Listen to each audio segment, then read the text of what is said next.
inasema kuja kwa Yesu mara ya pili, ambao wenzetu wanamuita Isa bin Maryam, ni faida kwa Wakristo au Waislamu? Hii mada ilipendekezwa na Kisede, Ustaz Kisede Shabani. Ile ya kwanza ilikuwa kwa upande wa Ndacha. Sasa nitamwomba mwalimu Kisede dakika 20. Tutaenda kwa taratibu ule wa kwanza, upandishe hiyo mada kwa dakika 20, uelezee ulimwengu na Wakristo na ndani na mtandaoni kwamba Wakristo Waislamu mtapataje faida kwa kuja kwa Yesu mara ya pili. Na mwalimu wa pili upande wa Kristo, mwalimu Ndacha, naye atapanda vile vile kuleta faida ya kuja kwa Yesu kwa upande wa Kristo. Nafikiri uko tayari. Basi panda juu tuokoe muda.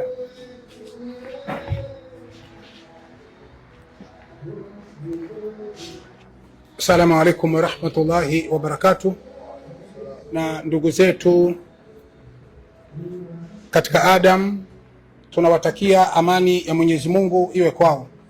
Kwanza tunamshukuru Mwenyezi Mungu Subhanahu wa Ta'ala na kumtakia takaso la dunia, mwokozi wa ulimwengu, bwana wa mitume, bwana wa Yesu, Nabii Muhammad, rehma na amani ziwe juu yake.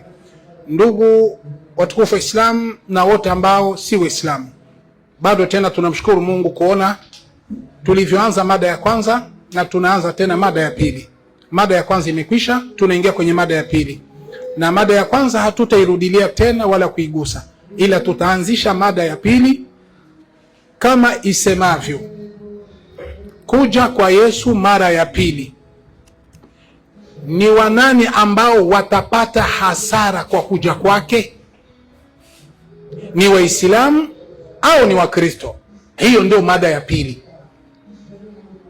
Kuja kwa Yesu mara ya pili, watakaopata hasara, sisemi watakaopata faida, watakaopata hasara, watakaopata matatizo, watakaopata shida ni wanani? Ni Waislamu au ni Wakristo? Na mada hii niliteua mimi, na niliteua mada hii kwa malengo ya kuteua mada hii ni kwa sababu kuna mgogoro unaoendelea katika ulimwengu huu, ulimwengu wa Kiafrika hasa na ulimwengu kinyume na ulimwengu wa Kiafrika. Mjadala huu bado unaendelea katika hali ya mvutano ya Waislamu na Wakristo. Wakristo wanasema Waislamu ni maadui wa Yesu, wanampinga Yesu, kwa hiyo Yesu atakuja kuwakomoa Waislamu. Kwa hiyo wanatakiwa wamwamini Yesu, wamkubali Yesu mapema. Waislamu nao wanajitetea, mtume wetu sisi ni Muhammadi. Yesu hawezi kuja kutuangamiza sisi tunategemea uongofu wa Kiislamu kupitia mtume Muhammadi. Wanajitetea kwa namna moja ima nyingine. Mimi kama mwalimu nikasema acha nitie mada hii, maadamu Ndacha anaomba tufanye mdahalo naye, tutazungumza kwenye media na itangazwe. Acha tutie mada hii, tuwasaidie wasikilizaji, tuwasaidie waumini wapate kujua mgogoro huu unafikia wapi, ukweli unaojificha katika matatizo ya kuja kwa Yesu ni nini. Ndio maana nilitia mada hii, na kwa ukweli mada hii ni mada nyeti ambayo itamfanya Mkristo na Muislamu kujua wapi ipo, kutokana na utume wa Nabii Isa na kutokana na utume wa Nabii Muhammad. Kila mtu atajua imani yake imesimamia kunini. Cha kwanza nitawafahamisha hivi,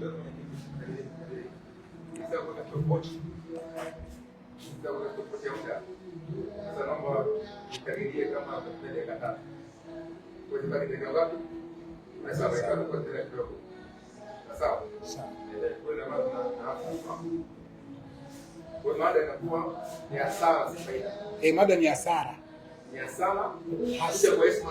Wanani watapata hasara au kwa Waislamu? Naam, mwenyekiti alikuwa ananiuliza mada vizuri. Kwa hiyo mada hiyo ni kwamba kuja kwa Yesu Kristo, ni wanani watapata hasara?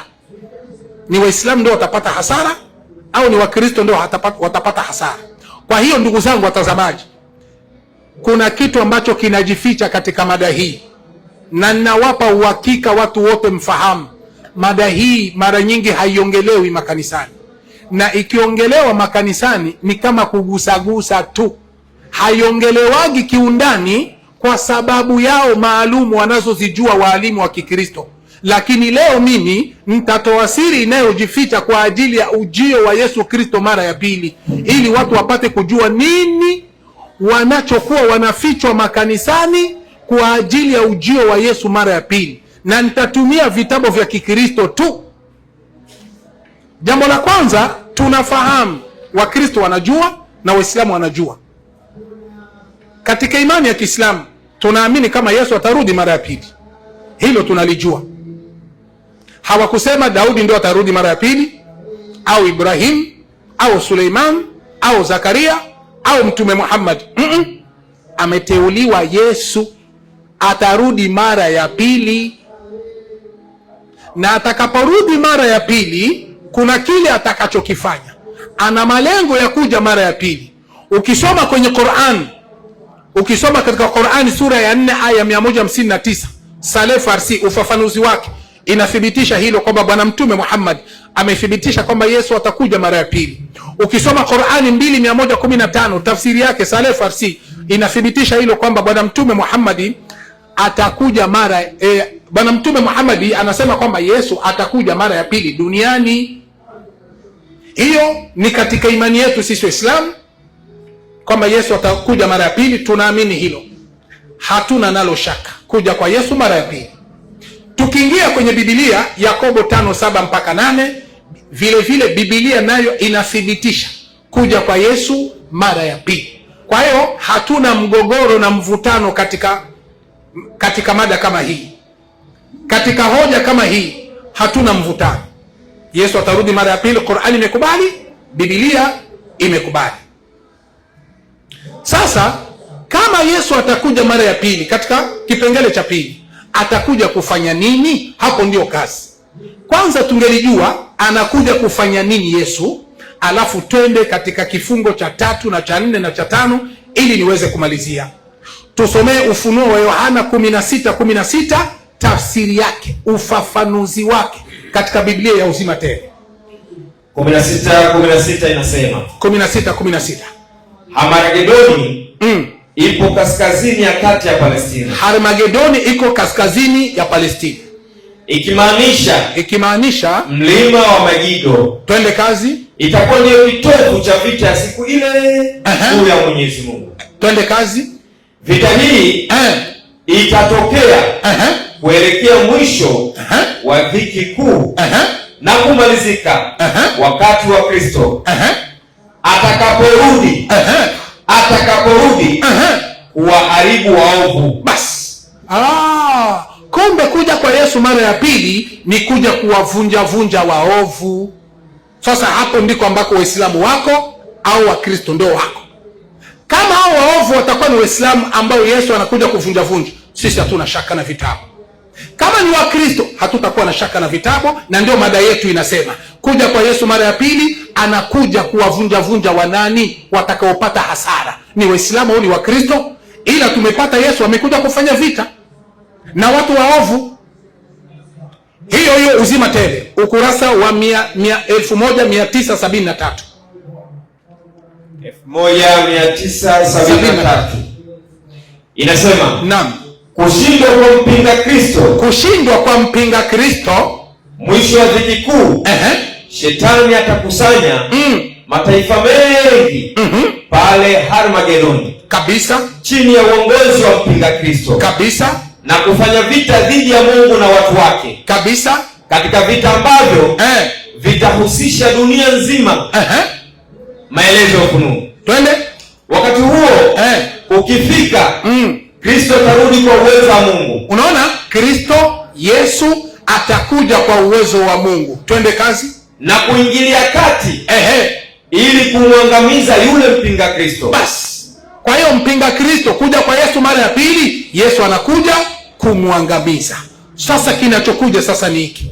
Hayo maangamizi ndio Wakristo hawajafundishana kanisani, mapasta wanaijua, lakini hawatoagi ni maangamizo gani, na hayo maangamizo yanawaelekea ni watu gani, na hawasemaji makanisani kwa uthibitisho bayana, ili mpate kujua kama Wakristo wanaficha makanisani. Tusomee Tumaini Kuu katika ukurasa wa 198. Ndiyo, Tumaini Kuu ukurasa wa 198 nasema, ili watu wapate kujua kama kanisani wanafichana kuhusikana na kuja kwa Yesu mara ya pili, na nitatoa sababu ya Wakristo kuficha kuna nini. Twende kazi. Ndiyo, lakini kanisani upendo kwa Kristo na imani katika ujio wake imepungua. Hawaamini sana kuhusikana na kuja kwa Yesu mara ya pili, wana masababu zao. Twende kazi. Watu wanaokiri ni wa Mungu walipofushwa wasielewe maelekezo ya Mwokozi kuhusu ishara ya kuja kwake. Unaona, wanafungwa wasijui, wanafichwa wasijui alama na dalili za kuja kwa Yesu. Na kwa nini wafiche? Malizia. Fundisho la kuja kwa Yesu mara ya pili limepuuzwa kabisa, kanisani alizungumzwa. Ndio maana leo nimetia mada hii ili watu wapate kujua kwa nini Wakristo na mapasta hawasemaji habari za kuja kwa Yesu. Kwani kuna kitu gani wanaficha hapa? Hicho kitu leo mimi nitakitoa insha Allah. Twende kazi. Hadi kwa kiasi kikubwa lilipokuwa limepuuzwa na kuachwa hasa Marekani. Hata Marekani hasa wanapuuzia Wakristo wa Marekani. Inatosha. Tusomee Viki Kuu 53 kifungo cha kwanza. Viki Kuu 53 kifungo cha kwanza. Viki Kuu ndio ile 53 kifungo cha kwanza. Haraka haraka. 53 ndio ile nishaitia pale. Kifungo cha kwanza. Ndiyo, 53 kifungo cha kwanza inasema kuna wakati wa taabu unawajia watu wa Mungu. Unaona? Kuna wakati wa taabu na shida na maangamizi inaowajia watu wa Mungu. Watu wa Mungu hao wanangoja shida inayokuja kwa Bwana Yesu. Twende kazi. Lakini haitupasi kuliweka jambo hilo mbele ya watu daima. Unaona, haitupasi habari ya maangamizi ya kuja kwa Yesu tuwafundishe Wakristo, tusisemi, tuwafiche. Twende kazi. Na kuongoza kuwa na wakati wa taabu mapema patakuwa na mchekecho miongoni mwa watu wa Mungu, lakini huo sio ukweli wa leo wa kuyapelekea makanisa. Kwa hiyo ukweli wa kuja kwa Yesu mara ya pili na maangamizi anayokuja kufanya sio ukweli wa kuwaambia Wakristo mapema. Kwani kuwaambia mapema kwa sababu yake ni nini? Ina maana kuna siri inayojificha ili Wakristo wasijui. Sasa malengo ya kuwaficha Wakristo wasiambiwi jambo hilo ni nini? Siri hiyo leo mimi naitoa, alafu tuone Yesu anakuja kuangamiza watu gani. Biblia na Qur'ani hakuna popote kwamba Yesu Waislamu watapata hasara kwa kuja kwa Yesu. Hakuna kitu kama hicho. Viki Kuu hiyo ukurasa wa 14. Ndiyo, ukurasa Viki Kuu ukurasa wa 14. Ndiyo, ukurasa wa 14 inasema. Ukurasa wa 14 na 15. Data nikufungulia haraka haraka Sheikh wangu. Ndiyo, tayari. Tayari Ukurasa wa 14. Samahani. Ukurasa wa 14 mpaka hapa na 15. Ukurasa wa 14 inasema. Uko wakati wa taabu unawajia watu wa Mungu. Ndiyo. Lakini hatupasi kuliweka hilo mbele ya watu daima. Hatupasi kusema kwa makanisa kuwapa hiyo siri. Kwa nini? Na kuwafanya wawe na wakati wa taabu kabla ya wakati. Na kuanza kuambia wakati wa taabu kabla ya wakati. Na utakuwa kupepetwa miongoni mwa watu wa Mungu. Lakini huo sio ukweli. Unaona? Sio ukweli. Twende. Wa leo wa kuyapelekea makanisa yetu. Hatupasi kuwapelekea makanisa yetu. Twende kazi. Ziko nyakati za dhoruba mbele yetu. Lakini hebu tusitamke neno hata moja la kutuamini au kukatisha tamaa. Tusiwakatishe tamaa. Kumbe wakiwaambia hiyo siri ya Yesu kuja kuangamiza, watakata tamaa wa Kristo. Kukata kwao tamaa ni nini? Twende kazi. Kama Mungu amepata kunena kupitia kwangu, basi wakati utakuja mtakapopelekewa mtakapopelekwa mbele ya mabaraza na kila msimamo mnaoshikilia juu ya ile kweli utakosolewa vikali sana. Unaona, itakosolewa vikali sana ikiwa watafika kuambia kweli na namna Yesu anakuja kuangamiza watu. Watakosolewa na watu watatoka kwenye makanisa. Sikiliza kinachofuata. Muda ambao wengi sana sasa wanamwacha kupotea bure unapaswa kutolewa katika kutia agizo ambalo Mungu ametupatia. Simamia hapo. Sasa ikiwa kama wanaokopa kuambia, malengo wasitoki makanisani. Sasa tuliseme hilo, ili wakitoka watoke na watakuwa wanafanya uamuzi uliokuwa sahihi. Tusomee Ufunuo wa Yohana 2:16 alafu tutaongezea. Soma sasa Biblia. Ufunuo wa Yohana 2:16. Biblia hata hiyo uliokuwa nayo ni Biblia. Sheikh, wewe una Biblia? Ufunuo wa Yohana 2:16. 2:16 Ufunuo wa Yohana.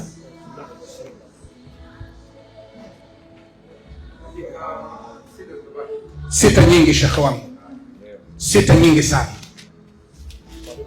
Ufunuo wa Yohana 2:16. 2:16 Ufunuo wa Yohana.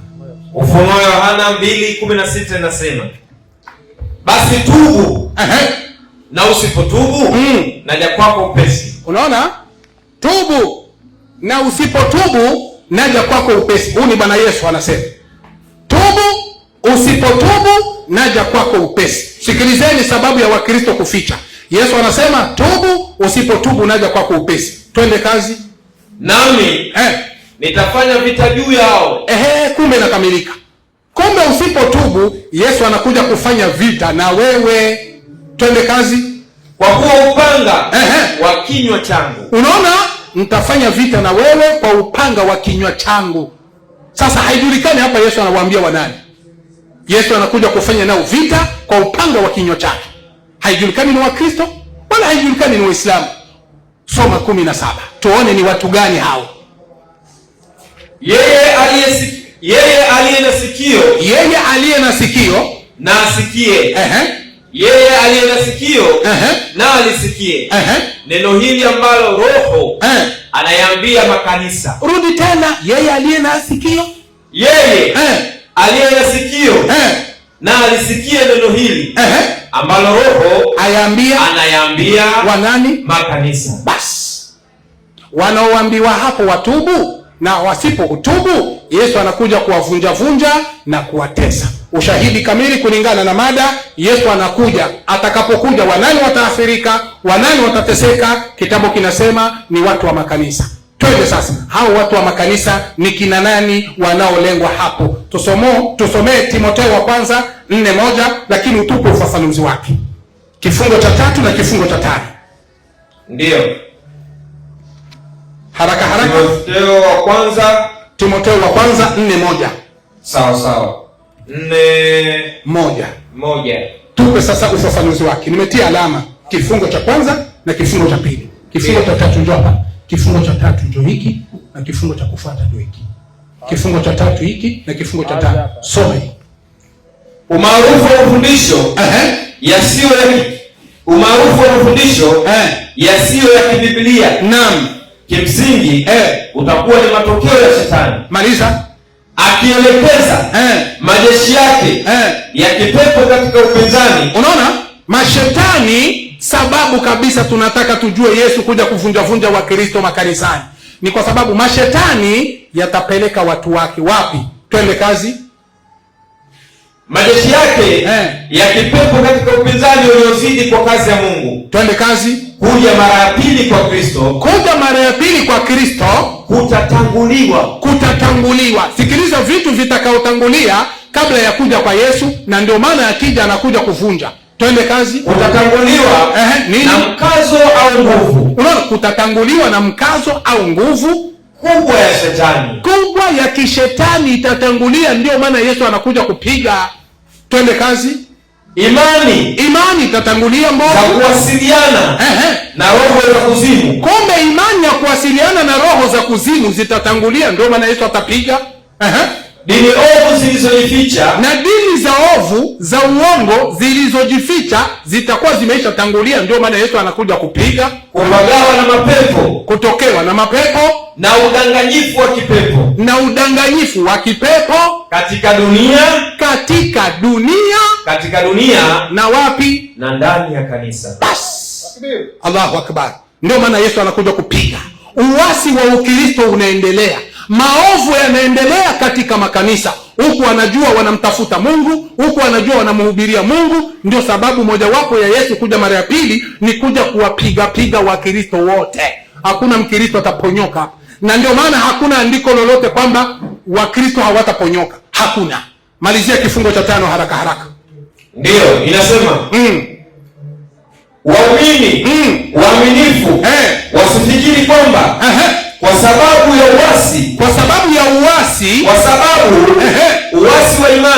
uasi wa imani unazidi sana ndani ya Kristo. Soma vizuri kaka yangu, ndani ya Kristo hakuna uasi. Rudi tena. Waumini waaminifu wasifikiri kwamba kwa sababu uasi wa imani unazidi sana ndani ya Ukristo. Unaona? Kwa hiyo ndani ya Ukristo uasi na anasa inazidi. Ndio maana Yesu anakuja kupiga kila aliye Mkristo. Aliyekuwa na akili aondoke mapema.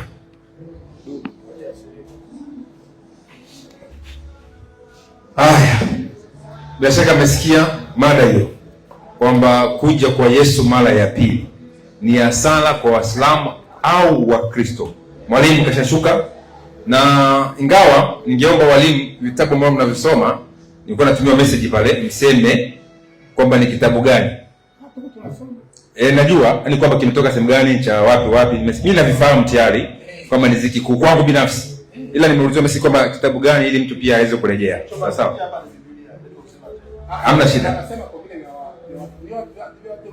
Okay, amesema ni vitabu vya Waadventista wa Sabato. Nadhani mmesikia mlizo swali kule ambavyo vimetuliwa Ziki Kuu na kadhalika. Mwalimu, nikupandishe dakika 20. Weke hoja. Yesu kuja kwake ni hasara kwa Wakristo ama kwa Waislamu? Kwanza nianze na salamu kwa ndugu zangu katika imani. Amani ya Bwana wetu Yesu Kristo iweze kuwa pamoja nanyi. Iwe pamoja na. Nilidhani ya kwamba KCD amejipanga na mada hii, na nilikuwa nauliza hivi, huyu mtu ana kitu gani cha kusema katika mada hii?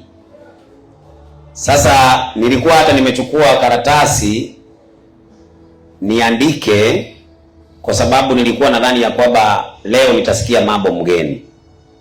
Sasa nilipoendelea na kalamu na karatasi, hata ilibidi nikarudishe kwa mfuko na kalamu, kwa sababu nilisikiliza nikaona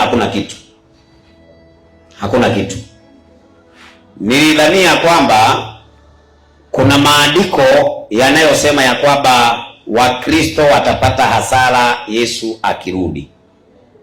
Sasa nimesikia vitabu Tumaini Kuu, sijui Baba na Ukuu, ambaye kwanza inaongelea topic yenyewe, inaongelea wakati wa dhiki kuu, si wakati wa kurudi kwa Yesu. Inaongelea wakati wa dhiki kuu. Elewa mada. Ukisoma kitabu unacho na uelewi hata kile kinaongelea. Mada umeweka wewe mwenyewe, kurudi kwa Yesu mara ya pili. Sasa tena unakuja kusoma vitabu vinavyoongelea wakati wa dhiki kuu, si habari ya kurudi kwa Yesu. Kaa kwa mada, si wewe unieleweka mada hiyo. Sasa tunaongelea habari za kurudi kwa Yesu. Kuna hasara kwa watu gani? Nilidhani ya kwamba pengine Wakristo Yesu akirudi kuna aya Yesu atawapeleka jehanamu ama atawaangamiza. Sasa ile kitu ambacho nimesikia ni habari za mpinga Kristo na ufalme wake na watu wake. Sasa huyu mpinga Kristo katika Uislamu anaitwa Masihi Dajjali, mpinga Kristo, na wale ambao watakao kuwa wamemfuata.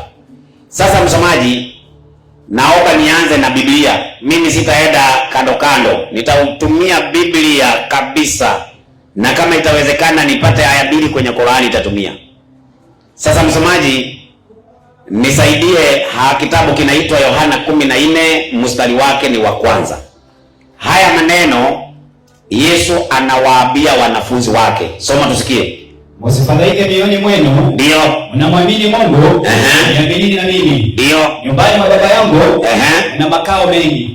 Kama sivyo nisingeliwaambia. Kama sivyo ningeliwaambia. Maana naenda kuandalia mahali. Yesu anawaambia wafuasi wake, naenda kuwaandalia mahali. Basi mimi nikienda na kuandalia mahali, nitakuja tena niwakaribishe kwangu, ili nilipo mimi nanyi mwepo. Ili Yesu anaongelea habari ya kurudi kwake, anakuja kuwakaribisha wafuasi wake mahali yako wakae na yeye. Imesema atawaangamiza?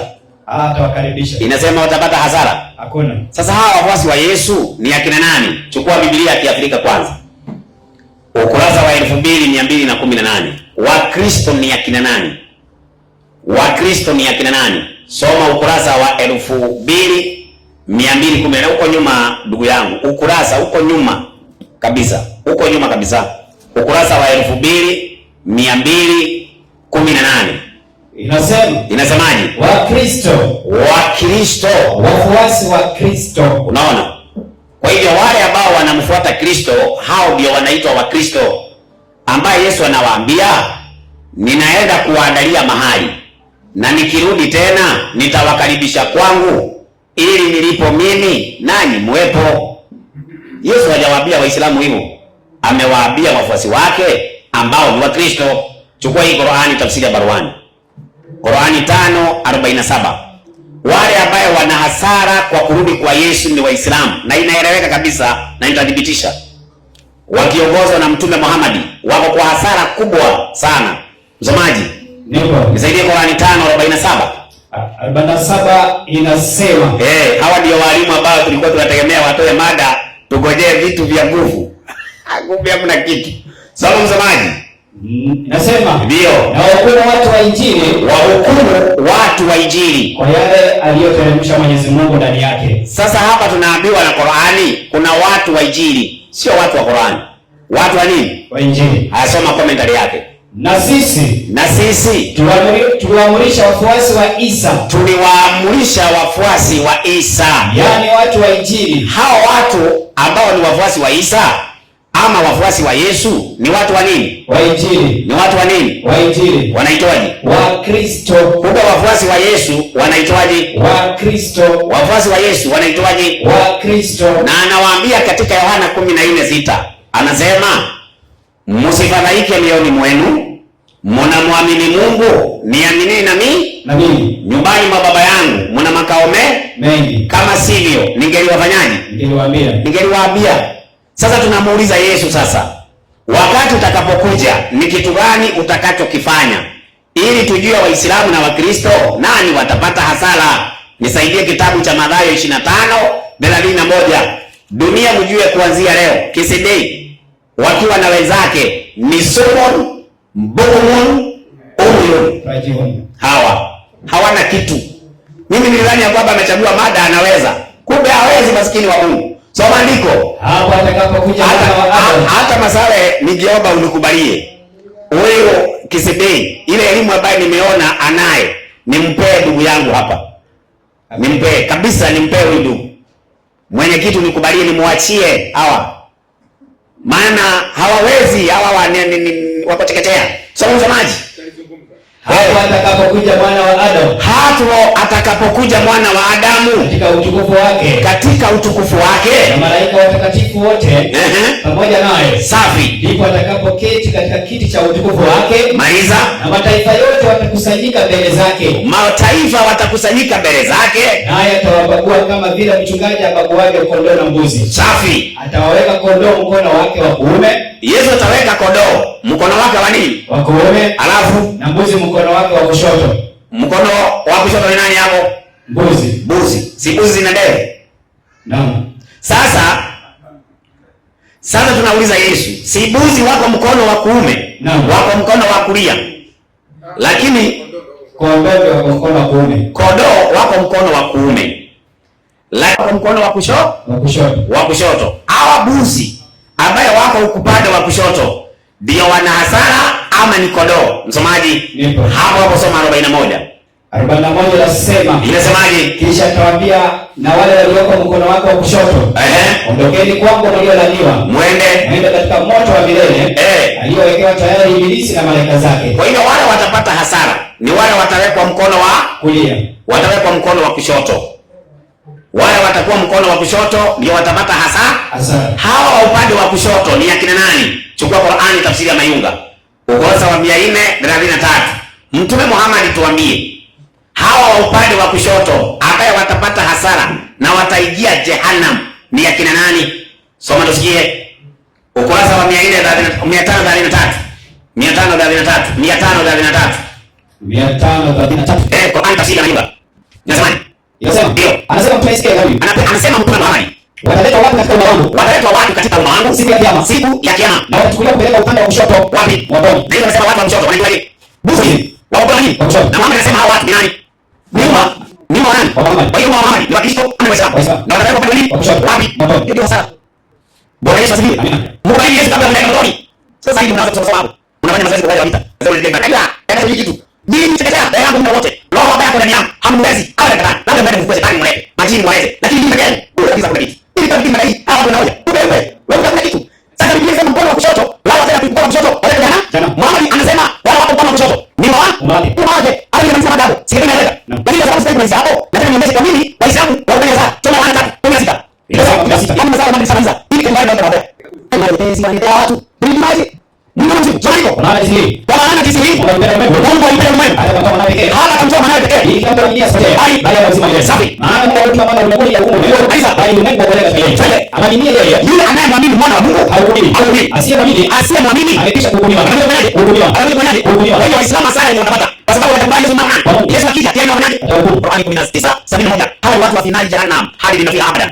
Motoni. Umeua. Yesu akija siponi. Na sio chips. Umeua. Mimi kwa sababu haya, nasema wakizo jahannam. Kuna sisi tunaiku. Ninasema sawa sawa wala kuna yote katika nini? Sasa hivi wanasema wala hakuna yote. Maana wanasema sasa hata wanapita jahannam. Yaani kwa sababu kila kwenye Allah hapo wanapita jahannam. Msomaji kama chini. Ninasema wanaokwenda peponi. Soma haya. Ninasema wala kuna yote katika nini? Wala hakuna yote katika nini sababu ya kufikia hiyo jahannam. Ndio kufikia nini? Jahannam. Ndio dini. Ni wajibu wako. Huyo umeshahukumiwa. Au watu wameshahukumiwa hawa. Wameshahukumiwa. Jahannam inawagoja. Yesu akirudi jahannam inawagoja. Huyo mtu basi nimekapenda wasalie. Wasalie pia. Mimi sasa mimi kwa mwenyekiti. Wacha nimwachie huyu ndugu yangu. Hawa watu wale mwachie kabisa mimi tunapoma. Sasa hiyo. Bili sawa. Hawa ni yao ya kidini. Na mimi naweza hapa. Sasa wasaidia pili. Ndio. Wasaidia pili sasa. Bili sasa inasema. Maana ile siri ya kuwasili sasa inafanya kazi. Ambaye lakini yupo azuiaye sasa. Yule azuiaye sasa. Hata atakapolewa ndio ndipo atakapofunguliwa ile asili. Kuna wakati atafunguliwa ile mwasi. Ambaye Bwana Yesu atakuwa pumzi ya kinywa chake. Amekuja kwa raia. Wasaidia pili sasa. Kufa kabisa. Kifo cha meno. Mmoja. Sasa alipesema ile asili ndio atakayefunguliwa ambaye Bwana Yesu atamuua kwa pumzi ya kinywa chake. Huyo ambaye Yesu atakuwa wa kwanza ni Muhammad. Kwa nini Muhammad? Kwa sababu Muhammad ndiye mwasi, ameasi dini. Watu wa kwanza wana. Hii ni tangu zamani. Dini imeasi kwa Muhammad, jikoni magonja, na ndio ndipo mazaa. Tofauti. Watu wa kwanza wana tarehe 4. Inasema kwa maana kila kitu kilicho na Mungu, unaye ushika ulimwengu.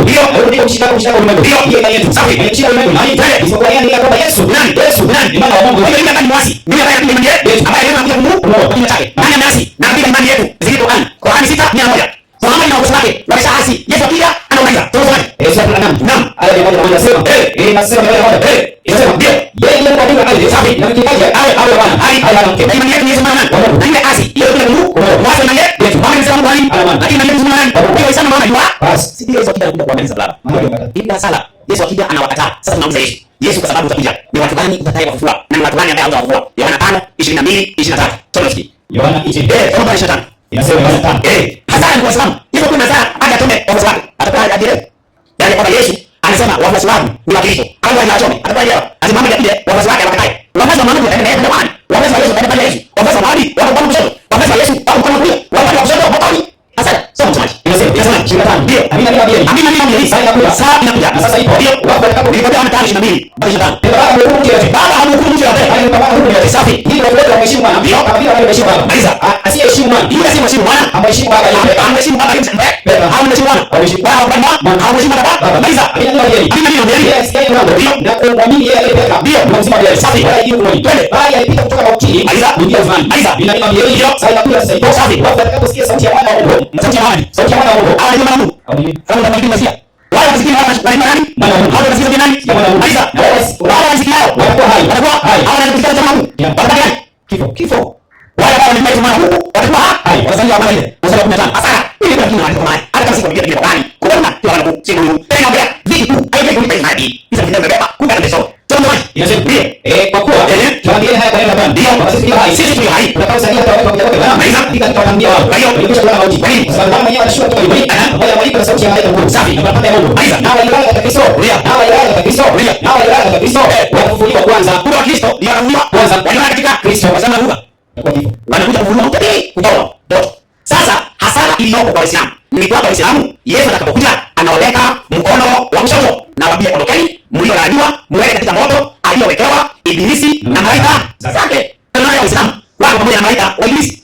Pamoja wanauliza majini si ndio Waislamu. Ndio Waislamu. Sasa kama majini Waislamu unafikiri kwamba nini mtaje mahali basi majini kuna wanaenda. Majini wanaenda jikoni kwa wanzika ni nani? Ndio Waislamu majini jikoni. Yesu akija hasara yenu moto. Sio mzuri. Mimi sisi hapa sasa tunataka kusema. Sasa kile tunataka tatu gani sasa? Ndio sita inasema kisimani faida. Wabiso. Amwambia Bwana. Amwambia Bwana. Ndio uzima milele. Yule uzima milele. Asiyemwambia Bwana. Asiyemwambia Bwana. Hata ona uzima. Hata ona uzima. Baada ya Mungu kumwangalia. Kama Mungu yeye. Ndio sasa tunataka kuweka mbali kwa dakika moja. Msomani. Hebu tukao Kristo katika vita. Ukurasa wa 495.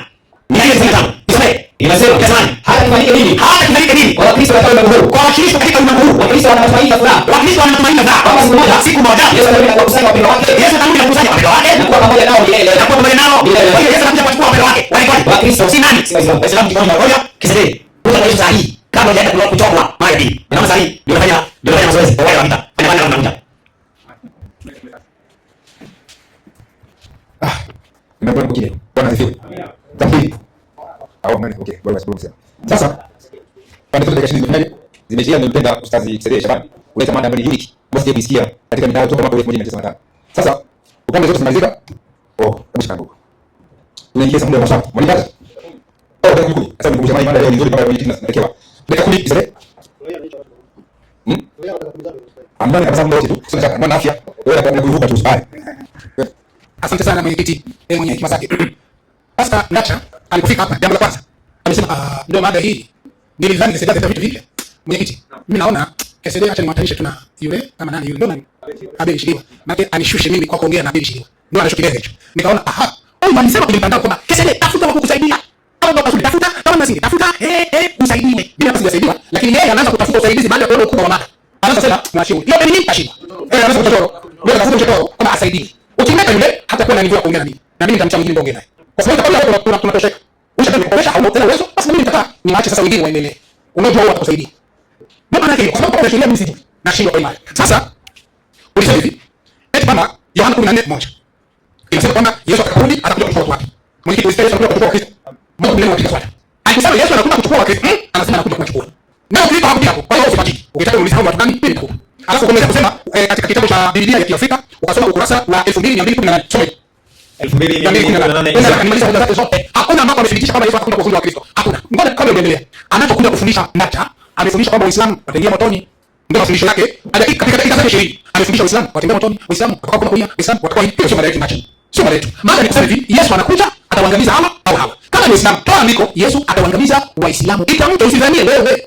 Lakini tangu umeanza haujatoa sikiliza tu shahidi. Hiyo unaongea kama Uislamu kuna na kila hayo ndio sio vile unaongea. Naomba mimi nisijibu kwa sababu nikijibu huko nitakwenda tupa. Lakini hakuna hata uthibitisho wowote sema kuna motoni. Wewe wako ni mdogo sana. Mada Yesu anakuja kuwavunja wa Kristo. Mimi nilitoa shahidi kamili. Nikajua wewe utakapoingia. Utagusa pale nilipogusa. Nilitoa shahidi Yesu anakuja kuwapiga wa Kristo. Nilitoa shahidi. Lakini ungefika wewe umesema Kisede. Ila ndiko nisema haisema wa Kristo. Umeelewa? Andiko hili nisema haisema wa Kristo. Umeelewa? Lakini hakugusa tena ndiko langu hata moja. Lakini kwa kuna mada nyingine Uislamu atakwenda motoni. Uislamu uamini Yesu. Haiko ni mada. Sasa somo alianzia ya Afrika. Umeelewa? Kwa nini kuna nani? Inasema wa Kristo. Wafuasi wa Kristo. Sasa akasamia. Unaona? Wa Kristo, wafuasi wa Kristo. Ilianzia wapi? Twende kazi. Neno lililotumika kwa mara ya kwanza huko Antiokia. Unaona? Ni neno lililotumika kwa mara ya kwanza huko Antiokia. Yesu hayuko.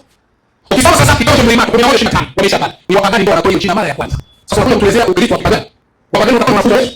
Hiyo ni tendo. Ingia kasema hivi, akasema katika kitabu cha 5:47 Qur'an, kusema kwamba unaona hata Qur'an imekuwa wafuasi wa Yesu wa Kristo. Na katika hiyo jasho. Nani kwambia? Bali wewe mwenyewe kumuulize, mbona wakati wa Kristo bali ni wanafunzi wa Yesu. Unayonena ni nini? Waamini Injili. Sasa sikia 57 Qur'ani. Bwana hiyo 57:27. Tuko ufafanuzi wako. Bwana anakusudia. Anakusudia Injili gani ya Kristo? Sio wewe unakuwa kitu hapa hujui. Mali inakushinda ndio unaanza kutafuta msaada. Toa andiko Waislamu Yesu anakuja na kuvunja. Andiko iseme, kitabu iseme. Sio wazi kufanyia. Waislamu wasi kama wasi. Toa andiko Yesu anakuja na kupinga Waislamu. Kama vile mimi nimetoa andiko 2:16-17 Yesu anakuja kuangamiza Wakristo. Imetaja kabisa. Kwa nini usipende hiyo kutaja? Hakuna kitu kama hicho. 57:27 kitabu cha Allah. Ndio. Hapa. Twende ndio 57:27 kitabu cha Qur'ani inasema. Injili aliyofunuliwa Nabii Isa. Injili aliyofunuliwa Nabii Isa. Na Mwenyezi Mungu sio hizi zinazoitwa injili za Mathayo, Marko, Luka na Yohana. Zilizomo katika Biblia. Inatosha. Wafuasi wa Yesu wapate injili wa Kristo. Kitabu Biblia inakwambia sio hao wanaofuata Mathayo, Marko, Luka, Yohana, Biblia inawakana. Usizoee na kutaja Biblia Kristo, Biblia inawakana. Sio wao Mathayo, Luka, Yohana. Basi kwa mwenyewe tu. Kingine ni hivi, anasema kwamba Mathayo 25:35 Yesu anawatia watu upande wa kushoto na upande wa kulia. Upande wa kushoto mbuzi, upande wa kushoto mbuzi, upande wa kulia kondoo. Ndio anasema hivi. Hao watakaokuwa upande wa kushoto bobo ndio Waislamu. Ndio inaandikwa Waislamu. Hakuna. Lakini ndio kwa Yesu mwenyewe atamwambia hao watakaoangamiza upande wa kushoto. Ni kina nani? Hapa usome kitabu cha Mathayo 7:23. Alafu tupe ufafanuzi. Tupe ufafanuzi bila kama nyeti. Yesu anawaangamiza Wakristo kwa ushahidi. Sio wao wazanie. Waislamu wana dhambi. Wao wana dhambi Waislamu sawa. Wao ni makafiri Waislamu sawa. Wao ni mapagani Waislamu sawa. Lakini toa andiko Yesu anakuja kuangamiza kwa andiko. Soma hiyo andiko. Mathayo 7 uzima tele. Mathayo 7:23. 7:23. 7:23 Mathayo. 7:23 Mathayo. Ndio hii. Tupe ufafanuzi 23 hiyo. Twende kazi baba. 7:23 inasema. Maneno haya ya Kristo yanaonyesha wazi kabisa kwamba wahubiri wanaweza kuihubiri injili kwa jina la Yesu. Wahubiri wanaweza kuhubiri injili kwa jina la Yesu. Ndio. Wahubiri wanaweza kuihubiri injili kwa jina la Yesu. Ndio. Wakitoa pepo na kufanya miujiza wakati wao wenyewe hawana imani iliyokayo. Hawana imani iweze kuokoa. Twende kazi. Ya kweli ya Kristo, Wakristo wanahubiri injili, maandiko, imani ya injili, hawaamini maneno. Twende kazi. Maandiko yanafundisha kwamba injili ihubiriwayo kwa nguvu, shauku ya wazi ya kutenda haki na kufanya miujiza yaweza kutenda nyakati hizi chini ya ushawishi na nguvu za shetani. Ukiona Wakristo wanajidai kwamba tunahubiri injili kwa jina la Yesu, tunatoa pepo au wanasema wanatumia nini? Shetani. Sasa hapo tunaingia kuna kitabu hapa kinaitwa Hofu juu ya mapepo na majini. Kitabu cha Wakristo waitwa kichunga wa hadiri. Ukurasa wa 124. Sikiliza kinasema. Mimi tunatoa ushahidi kamili Wakristo wanakuja kupima na Yesu. Sidhanie mimi. Wao wanadhania wanafananisha. Waislamu ni waasi, aliko ndani ya kwa wao. Unasema ni waasi, hai waasi. Wapi andiko Yesu anakuja kupima Waislamu? Yesu anasema ni kupima Wakristo, ni tosha hii. Kitabu hiki. Ukurasa wa 124. Kinasema hivi. Sisi Wakristo hatuna mafundisho kama hayo ya viumbe fulani kupokea kwenye viumbe nyeti kama ilivyo. Sisi tuna swala la kuwinda mapepo, yani malaika waasi, yani mashetani, yani tofauti na madini yanayofundishwa na Waislamu. Hujui kwani tangu lini majini mashetani afundisha na lisomo hilo nyinyi Wakristo mmoja kudanganywa? Basi ngoja tushitakiwe kwa kesi za udhalilishaji akina mama na akina baba kwa kuwapapasa maungo watoto wanawake walimu wanawapapasa kwenye viungo vyao kwenye maziwa yao. Siku gani Yesu hata kumgusa mwanamke alimgusa katika kumwombea?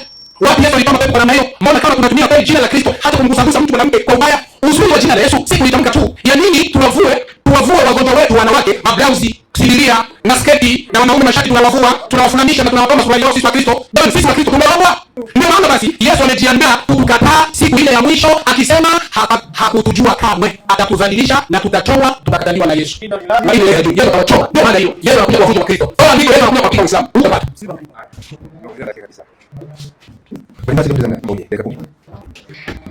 Kama ilivyo Mola alisema inna lillahi wa inna ilaihi rajiun. Msiba. Unajua ile tunataka kusema tu nimeshindwa iishe. Sasa ndio nasema wale nikupe kimume. Hivi ni hamwelewi. Kitu ya kwanza umesema hivi. Katika baruani wafuasi wa Yesu wanaitwa Wakristo. Lakini kwa kufunga hoja yangu ukasema hiyo injili sio hii ya kina Mathayo. Ni sawa. Hata hiyo sio hii ya kina Mathayo, lakini hoja iko pale pale. Wafuasi wa Yesu wanaitwa Wakristo kwa mujibu wa hiyo baruani. Hiyo ndio kitu. Mimi nilikuwa nikiwa baruani nasema wafuasi wa Yesu Muislamu. Ningekuwa nimekufa nende. Lakini kama hujabadilisha hoja yangu ni ambapo wafuasi wa Yesu ni Wakristo. Hata kama unadai ni jina walioipaga watu wa Antiokia ndio limetumika kwenye Qur'ani, wafuasi wa Yesu wanaitwa Wakristo. Sasa nikawa nimesema hivi, ifa bai wewe haungeweza kuja na kupita katika hiyo hoja. Katika Mathayo 25:11 Yesu anawabagua. Wengine anawaweka mkono wa kulia na wengine mkono wa kushoto. Walio katika mkono wa kushoto hao ndio wanaenda motoni Yesu akija. Hao walio mkono wa kushoto nikatoa na hili kwenye Qur'ani tafsiri ya Mayunga. Ni watu wa umma wa Muhammad. Sasa naomba nikuongezee kibali. Watu wa umma wa Muhammad, watu wa maswahaba watakuwa huo mkono wa kushoto. Sasa kama maswahaba wa Muhammad watakuwa mkono wa kushoto. Nini mtaona? Msomaji, nisome kwanza usome kitabu kwa bosi kinaitwa Diamu. Kinaitwa hapa. Kinaitwa Diamu za elimu nasoma. Inasema hadithi ukasoma 167. Sasa mimi kwanza nakusomea hadithi za Muhammad zinazobaika. Kwanza hii kitabu kina hapa. Ambaye kwanza kitu cha mzee ni nani? Tumeandikwa nani? Baada ya kuangalia kitabu. Kama watu wanasoma kitabu cha nani? Mimi ndio nitakwenda kusoma. Sasa soma Inasema Abdulahi ibn Abbas amesema siku moja mtume alisimama akatolea mawaidha akisema watu wangu sasa mama ndiye watu wangu hakika mtafufuliwa kwa Allah hali hamna viatu kwanza hamna viatu mko uchi na ni mazunga kama tulivyoanza muda awali. Ndio. Tutarudisha tena. Ni ahadi iliyo juu yetu. Ndio. Bila shaka sisi ni wenye kufanya kisimamo. Safi. Fahamuni. Mtu wa kwanza katika viumbe atakayebadilishwa nguo na Ibrahimu. Fahamuni. Wataletwa watu katika umati wangu. Wataletwa watu katika umati wangu. Na watapelekwa upande wa kushoto wapi? Motoni. Twende. Nami nitasema. Ee Mola wangu. Ee Mola wangu. Masahaba wangu. Nitawaambia. Wewe hujui watu hawa walichosura. Hata masahaba wa Muhammad. Wanaenda wapi? Kushoto. Motoni. Sasa kama masahaba wa Muhammad wanaenda mkao kushoto motoni. Ni hapo sisi wanakwenda. Masahaba wenyewe mkono wa kushoto motoni. Sasa muuliza Yesu. Wewe Yesu, ni wewe unapeleka hawa watu mkono wa kushoto ama ni nani? Mathayo 25:41. Inasema 25:41. Ndio. Inasema nishakwambia wale walio mkono wako wa kushoto. Wengine kwangu mlio laaniwa. Wengine kwangu mlio laaniwa. Mbele katika moto mbele. Aliweka tayari hizi malaika zake. Wewe Yesu ndiye anaweka watu mkono wa kushoto. Anawaambia nenda katika moto hii. Sasa nataka wakati wetu Islam. Wakati yani Muhammad anasema watu wake. Kwani watu wa Muhammad ni ndio. Watu wa Muhammad ni nani? Watu wa Muhammad si Islam. Na Muhammad anakubali wako mkono wa kushoto. Tena motoni. Hiyo ndio hasara. Sasa uko na andiko moja linalosema kwamba Wakristo Yesu anapeleka motoni. Unaona hili? Una Yesu anapeleka Wakristo motoni. Mimi nimesema Isaia 9:41 Michael. Hawa ni Waislamu ambao hawajasoma. Wamekuja kwa Uislamu, wakaanza kutembea barabarani ati wanaenda kwa Kristo. Elimu ya Uislamu hawana. Haina Qur'an, hawana. Yaani Biblia ndio useme. Soma. Kwa hiyo katika hiyo shahidi kwa jamani, kwa nini watu wa Kristo? Kwa Yesu anaita wanafunzi wake. Watu wa nini? Wa Kristo. Watu wa nini? Wa Kristo. Watu wa Kristo. Sasa yeye anakuja akasema eti Muhammad ako juu ya Yesu kabisa. Mara ni moja. Yesu kaneni. Unaona Muhammad na Yesu. Sio kama kuanisha usikizi na kulala. Usemaji? Nisikilize moja wa pili. Usala kwanza. Muhammad ako kaburi. Anakuja Yesu kuja mvue. Anasema Muhammad ako juu ya Yesu. Wale anakuja juu ya Yesu. Tena anakuja katika hukumu. Soma wapi? Basi ndio. Kwa kwanza. Kwa pili anasema ndio nakuagiza mbele za Mungu na kuagiza mbele za Mungu na mbele za Kristo Yesu na mbele za Kristo Yesu atakayehukumu walio hai atakayehukumu walio hai na waliokufa. Maana ndio kabisa atahukumu nani? Na Yesu atahukumu Yesu. Sasa mpaka leo niambie, Yesu akija anaweka watu mkono wa kuume na mkono wa kushoto, anaweka mkono mchukulie Mungu amefikia mambo jana hadithi 1455 mpaka ana mwenyewe anaweka nguo lake jana ni mambo 1455 hadithi 1455 hadithi kama hata mwenyewe deme uweza ile hadithi 1855 sasa sasa umeikosa ndio jamani utafungia baadaye uweza 50 hiyo inasema jamani nimepata uweza 1094 hadithi ya 1055 jamani hadithi ya Abbas ndio amesema mtume ndio amesema ndio hakuna mtu aliyetumwa sisi hiyo tutakuwa baadaye sasa hadithi amesema kwamba wale wako mkono wa kushoto hao ndio watapata hasara Yesu anakuja ile Qur'an 12 Qur'an 12 Biblia nyingine zile sema atina kuoa ni kwa usiku sio basi kumi bila bila sema ndio basi wanaenda nyingine ya kuajia mfano siku ya Daudi wanaenda nyingine ila kuajia siku ya nini Daudi siku ya nini Daudi aisa hizo afika watu waliopita mbele yao sema basi ngojeni sasa Muhammad anasema ngojeni na wanakuja kufanya siku hii anasema ngojeni mimi pia ni pamoja nani katika wanao ngojea Muhammad mwenyewe ako pamoja na wanao ngojea haram kwa hiyo pia Muhammad anamjia haram wasambi mambo asema hiyo ndio hadithi ya Abbas ibali safi ndio kwa tuna SK kadi anasema jana itaendelea kusema je unaongeza mpaka RSSWT atakapoweka huko ndani yake ndio na hapo anasema cut kama jana inatosheka ara mwenyewe akiweka mlaki ndani ndio Yesu akirudi ina maana kwamba mtu wa kwanza kuweka katika jana ndio Islam Mungu mwisho kutumika jana Mungu wa Islam sasa Mungu wa Islam lazima ujue kwamba Mungu wa kweli ndiye Biblia sema Yesu anasema atakuja kumwangamiza na punzi yake katika Wakorintho 2 sawa Bwana Yesu anakuja kumwangamiza na punzi ya kichwa chake wale ambao wako hasara wakati Yesu atakaporudi ni Waislamu na wale wote ambao hawakubali Yesu watakuwa mkono wa kushoto na wote wataenda jehanamu. Kwa hiyo Waislamu Yesu akirudi mko katika hasara. Wakristo wako katika faida maana wanapata uzima wa milele. Waislamu nani? Wakristo uzima wa milele. Waislamu milele maisha. Na ikafunikiwa. 56. Wakristo na Waislamu habari zenu. Haya, tunaingia katika hatua ya nguo ya mwisho ya mkutano wetu katika maswali ya maswali. Hata ilitolewa na mwalimu Kisende Shaban, imejengwa na Ndacha amejibu. Sasa Ndacha ataenda kumuuliza swali Kisende kwa dakika 5. Na Kisende ataenda kujibu kwa dakika 5. Alafu tena atakapojibiwa dakika 3 vile vile ataendelea dakika 5 atajibiwa na Ndacha hivyo kwa upande wake. Basi bila kusahau muda ni chache, naomba nipandishe kwa Ndacha. Dakika 3 nisitumie kwa mnifu. Na sasa hivi sitaongeza hata sekunde, naomba nikimaliza basi napata. Bwana mwenyekiti, nataka niweze kuuliza swali na nitaendelea kulijadili katika Mathayo 25:41. Bwana mmoja anasema ndio kisha tabia na wale walio mkono wake wa kushoto ndio kwa kile ndio ndio naenda kama mtu yeye. Kwa hiyo kuna watu ambao wako katika mkono wa kushoto na watapata hasara Yesu akirudi, maana atawaambia ondokeni kwangu mliolaaniwa mwende katika moto wa jehanamu aliyowekewa ibilisi na malaika zake. Sasa nisaidie Waebrania 1 mstari wake wa 3 na 4. Sasa niulize swali. Waebrania 1 mstari wa 3 na 4. Nasema yeye kwa kweli nao utukufu wake yeye Yesu anaongea hapo katika nafsi yake kisha kwa kwa uwezo wake kisha kufanya utakaso wa dhambi kisha mkono wa kuume wa hukumu juu. Kwa hiyo Yesu hapo mkono wa kuume. Kwa hiyo Yesu na watu wake wako mkono wa kuume. Kwa mujibu wa Qur'an tafsiri ya Qur'an imesema wafuasi wa Yesu wanaitwa Wakristo. Wafuasi wa Yesu wanaitwa Wakristo. Yesu yuko mkono wa kuume wa Mungu. Swali, Waislamu kwa mujibu wa andiko. Wafuasi wa Muhammad wako mkono upi? Wako mkono wa kuume na andiko. Wako mkono wa kushoto na andiko. Msomaji, mwalimu, mwenyekiti, na ushikilie swali yangu ijibiwe. Sasa nifikie ukurasa wa Ukristo katika Afrika. Ukurasa wa 275. Ukurasa wa 275.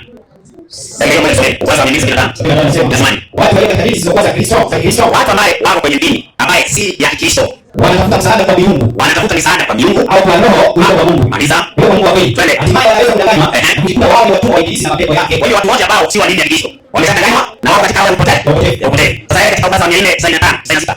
496. Inasema jambo hili. Ndio. Alizo haya ni habari. Anasema Kristo ni yake. Ndio Kristo. Ndio. Nao wanatoka wale waliofanya mema kwa uzima. Wale waliotenda mabaya kwa ufufuo wa uongo. Safi. Wa Kristo ambao walikufa, watafufuliwa kutoka katika wafu. Wakati Kristo atakaporudi, basi Kristo ni nani? watafufuliwa. Au ni Waislamu? Wa Kristo. Basi. Swali langu naomba lijibiwe.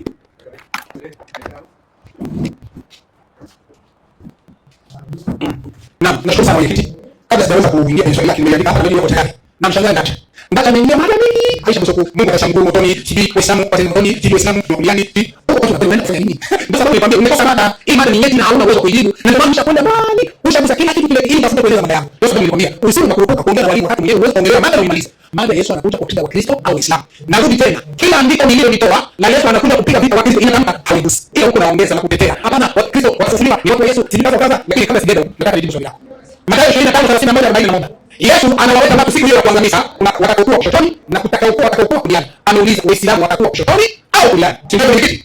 Anauliza Waislamu watakuwa pande gani? Natoa majibu. Sikiliza majibu ya mwalimu. Sio kama unavyokuwa wewe. Qur'ani 57:12. Qur'ani 57:12 inasema Bismillahirrahmanirrahim. Naomba tumakini kusikiliza. Kwa hiyo msikie Waislamu watakuwa upande wa kulia, kushotoni au kuliani. Twende kazi. Siku utakapoona Waislamu, Siku utakapoona Waislamu, siku utakapoona Waislamu wanaume na Waislamu wanawake, nuru zao zinakwenda mbele yao. Zinakwenda mbele, nuru ya Uislamu ipo mbele. Twende kazi. Nuru zao zinakwenda mbele yao. Siku mbele yao na kuliani kwao. Na kuliani kwao. Kuliani kwao. Kuliani kwa nani? Kwa Uislamu. Uislamu wa kuliani sio kushotoni. Twende kazi baba. Wanaambiwa furaha yenu leo na pepo sana ya vitano niko mbele yake. Ukahukumu daima. Huku ndiko kufaulu kubwa kwa Uislamu. Basi Waislamu ni watu wa kuliani sio kushotoni. Unauliza hao watakaokuwa kuliani ni watu gani? Na watakaokuwa kushotoni ni watu gani? Waislamu watakuwa pale gani? Ile kujibu. Waislamu watakuwa kuliani. Hiyo imemaliza. Usiulize tena hivi. Na tuanze majibu mimi yako. Yale yale kama nilivyouliza. Sasa alizungumza hapa akasema Qur'ani Waislamu imeweka Waislamu wa Kristo wanafunzi wa Yesu. Wanafunzi wa Yesu kwa masharti gani? Wewe 5:66 barua. 5:68 barua. Haraka kwa sababu ya muda. Barua 5:68. Twende haraka. Ndio, tunafunua haraka. Twende haraka. Barua 5:68. 5:68. Tupe ufafanuzi wake haraka. Au ile 5:68 alafu wewe kumia 11. Sawa.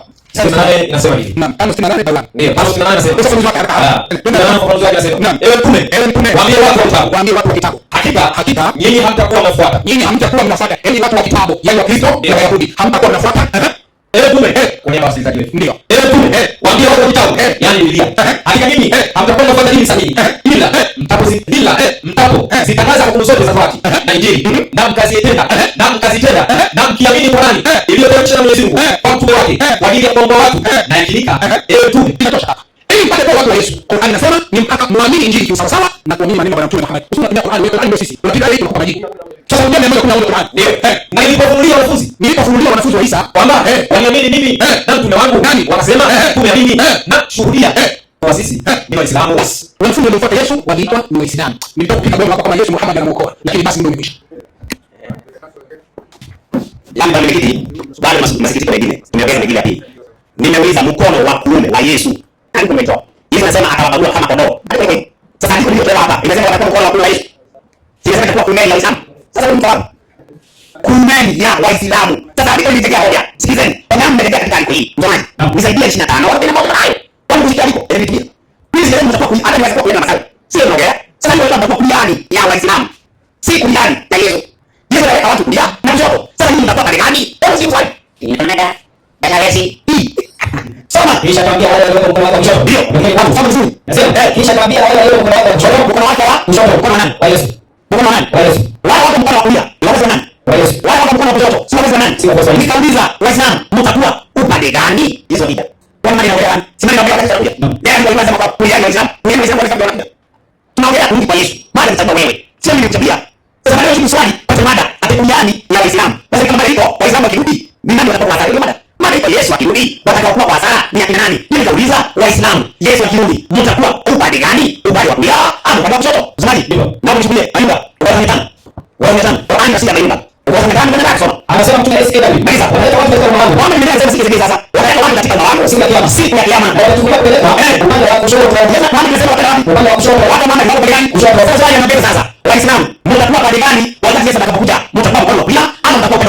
Yesu akija, jumbe wale.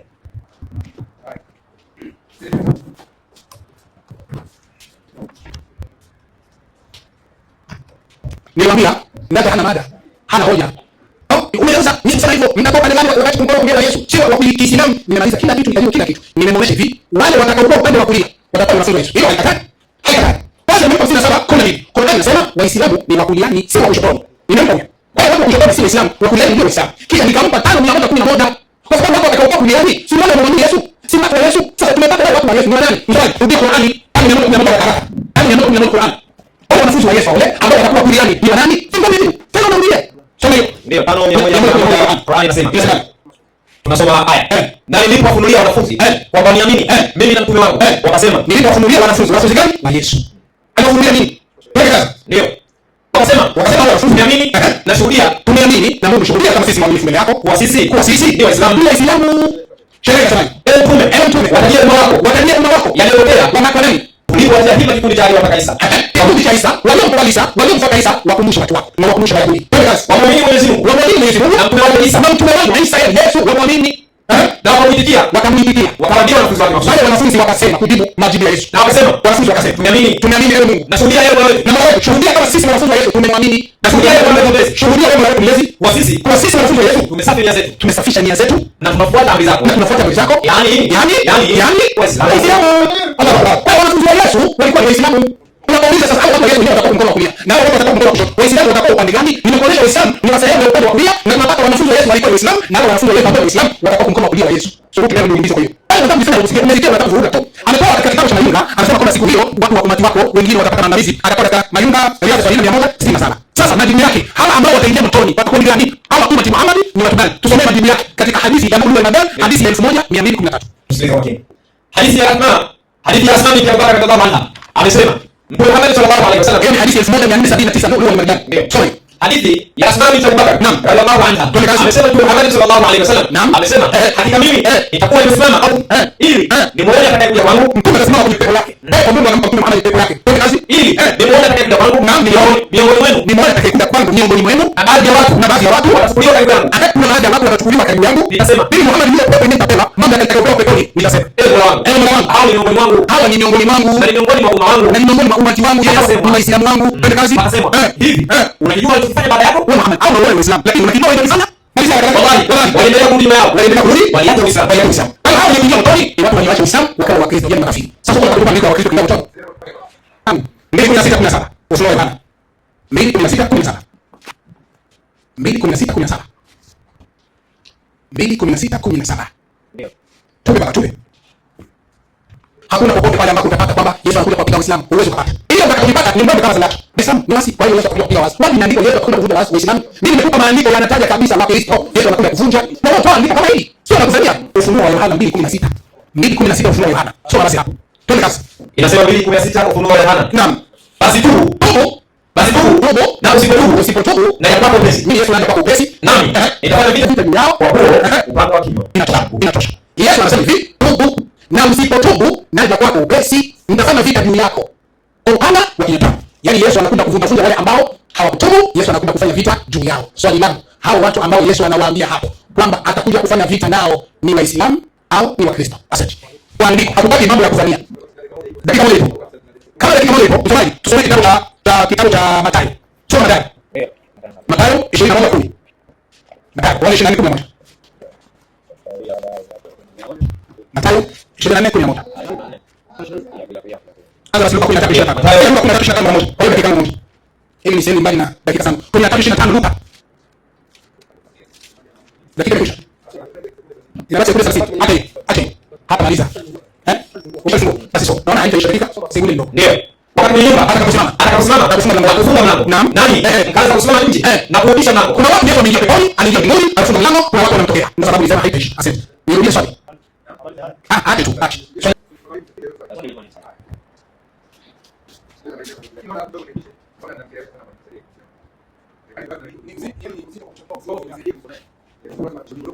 Hapo mwenyewe kile ndio fungua. Nafikiri kama ndio fungua kwa msaidia. Sijazi sana. Swali ameuliza katika kitabu kinaitwa Ufunuo wa Yohana 2:16. Anasema naja kwako upesi. Tubu. Na usipotubu Na usipotubu ndafanya msemaji kusoma Yohana inasema ndio 16 inasema basi tu ndio na usipotubu naye pako pesi nami nitafanya vita juu yao kwa hao kwa huo upande wa kinywa changu juu yao ama juu yao. Lakini sema ambayo imesema tu ndugu mmoja mmoja upande unafanya juu yao mmoja upande unakuja juu yao. Kwa hiyo upande hauji kwa wingi unaenda juu yao kwa sababu yule ambaye anatubu ametubu wale ambao wanatubu ni wengi ambao bado pia juu yao. Ndio nimesema wao wanawani wa kushoto. Sasa jiulize swali wewe, swali wao upande huko juu yao hao wako upande wa kushoto sababu kwa yake ile unajua ni kwa sababu ya 17. Sikiliza hapo maana ya jambo hili la roho aambia makanisa. Hiyo ni kitu baya hapo naye hapo. Sasa Yesu ana kanisa lake. Kanisa lake Yesu anasemaje? Zoani 16 18 kitabu cha Mathayo. Inasema ndio 16:18. Inasema ndio. Nani anamwambia? Ndio. Aisa. Najua kama huo ndio kanisa langu. Wala milango ya msimu haitashinda. Basi kanisa la Mungu ama kanisa la Yesu, milango ya kuzimu haitashinda. Kwa hiyo wewe kitu unataka kizidi mbali. Ni uingie ndani ya kanisa la Yesu usaidike. Hivyo. Kwa sababu kanisa la Yesu haitaangamia. Wao wako nje ya kanisa la Yesu. Hao ndio panga utakwenda ndio jumbe kitabu cha Ukristo utafika. Unasema nini na kanisa? Sasa kwa hiyo Wakristo wote matofali ya majengo au mawe yaliyo hai, yani Wakristo wa kweli ni wale ambao ni mawe yaliyo hai ambayo ndio hekalu la Mungu la sasa, ambayo ndio hekalu la Mungu la sasa. Kwa hiyo kanisa ni maskani ya Mungu katika roho. Kanisa ni maskani ya Mungu katika nini? Katika roho. Kwa hiyo Yesu anapokuja anakuja kulichukua kanisa lake kwa kanisa. Lakini wale wako nje ya kanisa hili, upanga utakuwa juu yao. Sasa turudi katika sehemu ya mkono kushoto. Hii hadi somo hili. Lianza hili. Ndipo kwa sababu hiyo. Tunaisomea sasa vizuri hii. Yeye anasema kwamba anasema kwamba hao wako mkono wa kushoto kweli Waislamu ambaye waliacha Uislamu. Lakini hapa inasema maswahaba wa mtume. Sasa hapo tuambie, maswahaba wa mtume waliacha Uislamu? Utueleze. Alafu kitu kingine ambaye mambo mengi mazao. Na ninakuja kwa Uislamu leo. Wote kwa sababu Uislamu leo ni wafuasi wa Yesu. Kulingana zaidi. Kisha anasema wale wako mkono wa kushoto, wale wako mkono wa kulia. Ni wafuasi wa yeye. Alafu anasema Waislamu ni wafuasi wa nani? Wa Yesu. Muhammad anakosa wafuasi wa Yesu. Mara zimisha tunaweza baada. Hata sisi leo anasema ni wafuasi wa yeye. Sasa mahali anakosea ni kusema Wakristo wanafunzi wa Yesu walikuwa Waislamu. Hivyo tunakosa amefanya. Hebu zaidi kwa 5:47. Kwa mfano bila sababu ya bali tulikuwa tumesoma wala ni kwa Biblia. Inasema wafuasi wa Yesu ni Wakristo, watu wa Injili. Au wafuasi wa Yesu sio Waislamu, watu wa Injili. Sasa hiyo Qur'an 12:19. Kama vile Biblia katika wala 22:16. Wewe unasema tu wanafunzi wa Yesu walikuwa Waislamu. Wakati Muhammad ndiye mwanzilishi wa Uislamu. Wewe Muhammad alionana na wanafunzi wa Yesu. Sasa msikie. Wewe ni mbili na 200 nani? Kwa mambo lima. Zimeshaisha. Mimi namshangaa. Hebu jamaa, moja huyu na ndacha. Nilikwambia hakuna swali mimi nitauliza uweze kujibu. Kila swali niulize mimi najibu kabisa kwa sawa. Lakini sidhani kama mimi nitauliza swali utakayojibu. Kwenye kiti. Swali langu niulize hivi, katika 2:16. Hao ni kina nani? 2:16 Ufunuo. Sorry. Nataka nimuoneshe kama nimeomba na hajibu na hajajibu. Na hatajibu kwa sababu wewe hana. Na kisha kujibu kimfuata. Atakuwa dhihirisha kabisa kwamba Wakristo Yesu anakuja kuwapiga. Mpaka sasa tumeanza mpaka muda huu. Hajatoa andiko Yesu anasema nakuja kuwapiga Wakristo, nakuja kuwapiga Waislamu. Lakini unasema wavu. Sasa nini? Wewe unisemi, mimi niko wapi Yesu anawapiga Wakristo kama ninavyotoa dini? 2:16 Ufunuo hapa. Mwiti, sasa kwanza. Sasa kwanza nionyeshe kwenye utasomo. Basi tubu na usipotubu na kwa upesi nami nitafanya vitabu yao kwa kuwa upanga wa kinywa changu. Sema akatafsiri akasema tubu wanaelewa ngapi? Ni moja. Kwa hiyo hao ni waliokuwa nje ya kanisa. Maneno hayo ni watu waliokuwa nje ya kanisa, hakuna ushahidi. Ndio sababu nilisema ndacha ukimsikia anaongea kama kitabu haukijui ndani ni hoja ya hakika. Kumbe uongo. Watu walisema watu waliokuwa nje ya kanisa. Sasa mimi nakuthibitishia makanisa. Swala huko kwenye sawa. Huko kwenye sawa. Huko kwenye sawa. Ndio sema usoma sana shehe. Pale pale Ufunuo 2:16. Usoma sana shehe. Wewe unaweza kurudia pale pale. Ulifunuo 2:16 rudia 17. Sawa. 17 umeshasema kwamba tubu usipotubu Biblia Yesu anakuja kufanya vita na wewe. Anasema hawaamini wengi, anaambiwa ni moja, alikuwa nje ya kanisa. Maneno ambayo hayako kwenye andiko. Kwanza kitu ambacho kisidii hana habari naye. Yesu hana makanisa. Yesu ana kanisa. Sawa? Hebu soma Mathayo 16:18. Yesu anasema nina makanisa na kanisa. Wale wako nje ya kanisa la Yesu, wao ndio wanakuja mkiwa nyinyi ndani. Kwa nini mko ndani ya kanisa? Si mko nje. Soma wazi. Inasema 16:18. Mathayo. Nani nakwambia wewe Petro? Nani nakwambia wewe Petro? Najua mababu. Najua mababu. Utajenga kanisa langu. Utajenga kanisa. Kanisa langu. Utajenga kanisa. Yesu anaongelea kanisa au kanisa lake? Sasa kanisa la Yesu sasa. Hiyo ndio kanisa Yesu anakuja kuokoa. Wale wako nje ya kanisa. Hao ndio Yesu anakuja kupiga kwa wanawake. Yesu katika andiko hilo la 2:16 Ufunuo kwa nusi. 2:16. Inasema ndio. Basi tubu. Na usipotubu haja pako pesi. Nami nitafanya vita juu yao. Nitafanya vita juu yao au nitafanya vita yao? Juu yao. Sasa ndio tabia hao sasa. Ni akina nani? Kwa sababu kanisa la Yesu yeye anao anipea mtu uzima wa milele, lakini anafanya vita juu yao. Unaona? Sasa juu yao. Juu yao. Si kanisa lake Yesu. Yeye anataka kanisa lake nani? Sasa Yesu anasema anawaambia kanisa lake si bao au mabati. Ni wale ambao wamwaminie. Ndio kile kanisa ni mabati na mawe. Ni Wakristo ambao ni wa kweli. Wakristo ambao ni wa kweli. Hao ndio Yesu anakuja kuwapa uzima wa milele na ndio watakuwa mkono wa kulia. Mkono wa kushoto ni wale wako nje ya kanisa la Yesu. Ambao nyinyi wenyewe mtakuwa ndani. Sasa nataka Yesu ataje sana. Ataje Daniel, ataje Krishna, ataje Sinani. Yesu anawataja wote kirosi. Mkiwa wote pamoja. Basi yangu, Daniel, ataje Krishna, wote jikoni na wabote. Huko nje ya kanisa la Yesu. Mwali. Na na basi ulike katika Biblia. Nyata la Biblia. Nasema tu SKW. Wataleta watu katika maombi. Siku ya kiyama. Watachukuliwa kupeleka upande wa kushoto. Wapi? Motoni. Kwa hiyo watu upande wa kushoto. Waislamu habari ni nani? Muhammad. Wale upande wa kushoto. Kwa nini? Kwa nini? Kwa nini?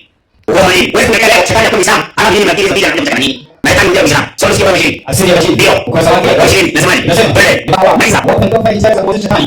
Naona kwa sababu Mwenyezi Mungu. Nani? Kwa sababu Nani? ni mtu kama ni mtu kama tusafi. Ndio leo sisi shetani. Akawa Uislamu. Hata pepo usifa. Nani? Au ndio ndio nani? Sasa kwa hiyo Uislamu ni hakika dini. Mimi naonekana kutoka katika Uislamu kuja Yesu. Lakini kulingana na mdomo wa siri. Na wewe zimizi. Wewe ndio hapo. Unaona hapo sasa kama Yesu. Wewe ndio kama ndio kitumia. Sawa. Sita alibani. Ndio ndio kitumia mara. Anaenda katika sita wewe. Inasema ndio. Bali ndiye kwa haya. Inasema kwa haya. Ndio. Haya inaonyesha kuwa makafiri wa zamani walikuwa wadai kwa Mwenyezi Mungu. Kwa hawa Waislamu wa zamani wanaomba Mwenyezi Mungu nini? Makaburi na chini. Ndio maana wakija sasa. Ndio kaida. Wao wengine ni msaka baada ya mzee. Inasema Uislamu ndio ile yani. Wewe ni asisha mtume nani? Iliashwa mtume nani? Nabii wa Kiarabu nani? Muhammad katika kaya nabii. Nasaba kaya nabii. Nasaba anasema kwa Yesu. Azina na mwanzo wa Yesu. Maana ndio shida. Maandiko hamna.